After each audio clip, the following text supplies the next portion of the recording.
Hello friends, good afternoon. दोपहर 2 बजे आप सब लोगों का स्वागत है और आज हम देशभक्त के लिए आज का ब्लॉग होगा, तो एंड तक देखिएगा। हम उनका इंटरव्यू लेते लेते उनका जितना स्वागत हुआ वो हम सब आपको दिखाते जाएंगे। Hello friends, welcome to our comedy show, the family comedy show. लेकिन आज हमारे कॉमेडी शो में एक ऐसे मेंबर आए, लेकिन आज कॉमेडी नहीं करनी, आज हमारे दिल में से आवाज आनी चाहिए जिस बात को हम लेकर आपके पास आए, ठीक है। तो ये है कौशिक भाई धीरू भाई बारोट, हमारे नेबरहुड ही है, जो 17 साल की ड्यूटी निभाकर आर्मी में से रिटायर होकर अब यहाँ पे आए हैं और कल उनका भव्य से भव्य स्वागत किया सब पूरे तलाला की फैमिली ने। कल का जो भी फंक्शन है वो अभी आपको आज दिखाना है। 2-3 सवाल ऐसे करने हैं चुटपुले, जो उनकी आर्मी की जर्नी में वो जो आए उनमें क्या क्या लगा, क्या अनुभव हुआ, तो वो सारी बातें पूछेंगे ताकि वो हमें शेयर करें, ताकि हर वो आर्मी में जाने वाले बंदे को प्रेरणा मिले और वो भी आर्मी ज्वाइन होकर हमारी देश की सुरक्षा कर सके। आइए हम सवाल का सिलसिला शुरू करते हैं। तो वेलकम कौशिक भाई, स्वागत है आपनो। मैं सबसे पहले तो अपने देशवासियों को कौशिक बारोट का जय हिंद जय भारत। और आज दर्शक भाई ने मेरे जो पड़ोसी है और उन्होंने बताया कि ऐसे ऐसे हम मतलब एक मैसेज देना चाहते हैं सब लोगों को। मैं बोला कोई बात नहीं, फौज के अंदर तो हर एक दिन यादगार रहता है फौजी का, ऐसा कोई दिन नहीं रहता है।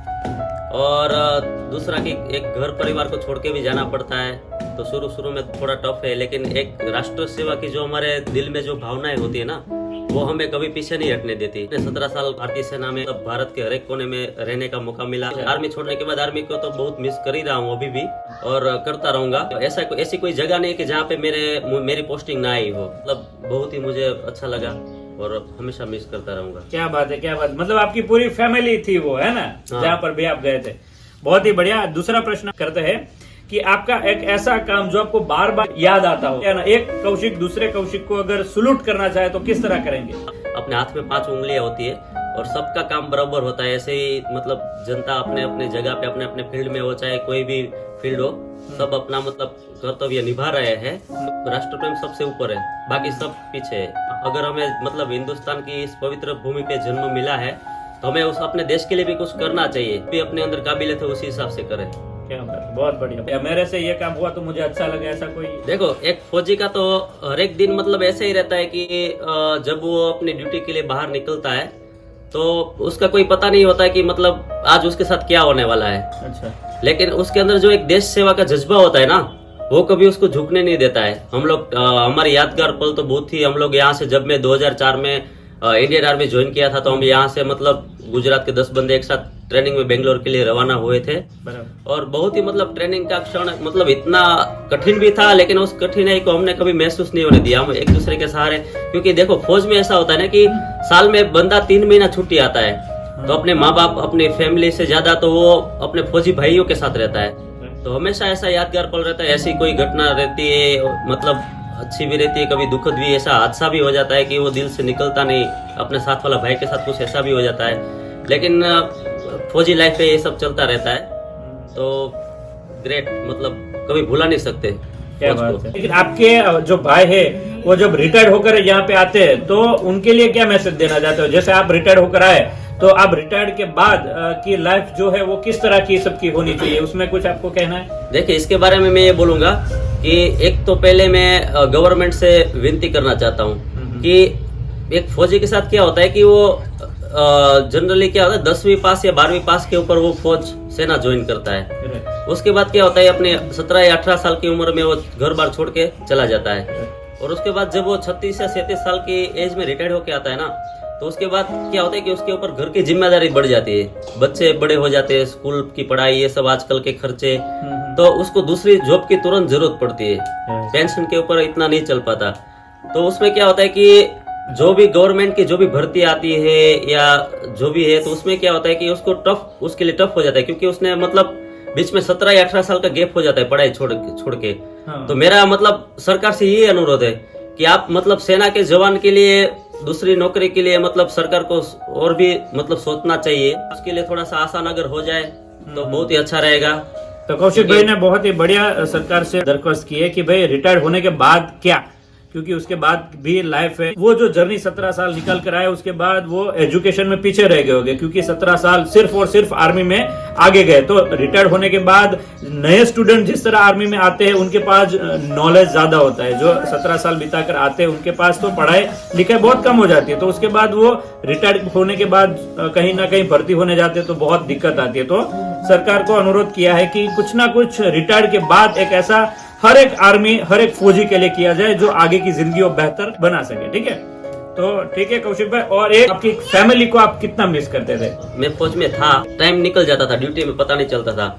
लेकिन खास करके फैमिली को मिस तब करते थे कि जब कोई त्योहार आता था ना साल का, अच्छा। तो उस टाइम फैमिली को बड़ा मिस करते थे।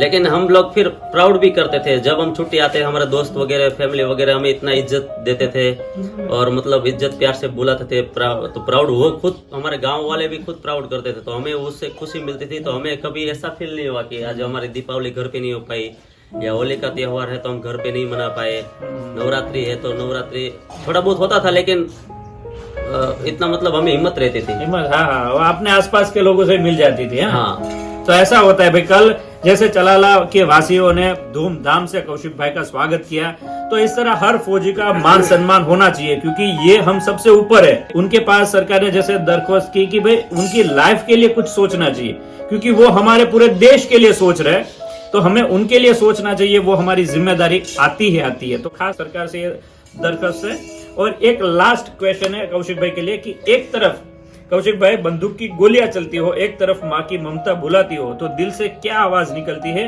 और आगे चले तो कुर्बानी है, पीछे चले तो माँ की ममता और फैमिली है, तो क्या डिसीजन लेंगे उस तरफरी में?